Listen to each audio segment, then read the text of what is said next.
Mampiady sy Mampisara-bazana ny Trosa. Matetika fifampitokisana tsotra dia efa ahafahana mifampitrosa amin'ny ankamaroan'ny fiaraha-monina misy eto amintsika ka miteraka olana rehefa tonga ny fotoana nifanarahana amerenana. Tadidio anefa fa tsy fivadiham-pitokisana velively ny tsy famerenana trosa raha tsy voarakitra mazava an-taratasy no hamarinina eny anivon'ny solotenam-panjakana isan-tsokajiny manomboka eny amin'ny fokontany araka ny lalana famaizana.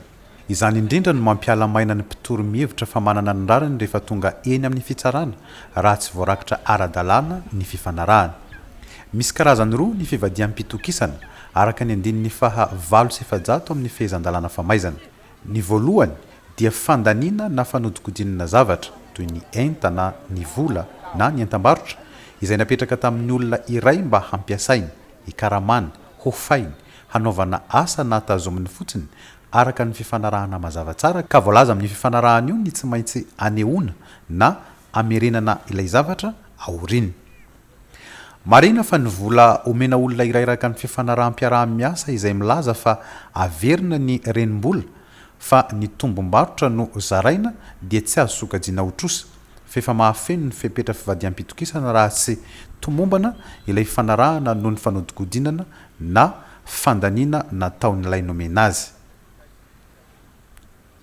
Karazany fivadiham-pitokisana faharoa ny fandraisana vola mialoha na avance hanatanterahana fanekena iray nefa nandatsy nanatanteraka ilay fanekena avy eo ilay ankilany no sady tsy namerina ilay vola.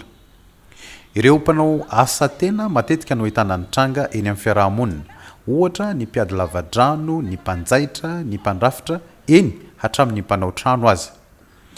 Misy ihany koa ilay naka vola tamin'ny olon-tsotra izay miendrika findramana nefa raha tena jerena dia nisy fitaka nataony nahazony an'ilay vola ka voapanga ho nisy loka izy amin'izay fotoan'izay.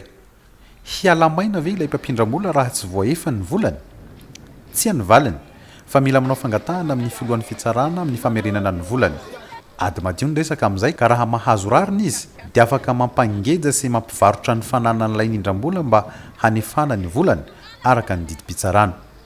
Ho an'ny mpampitrosa Tadidio fa ny trosa dia tsy natao haverina fa natao hotakiana araka ny lalàna.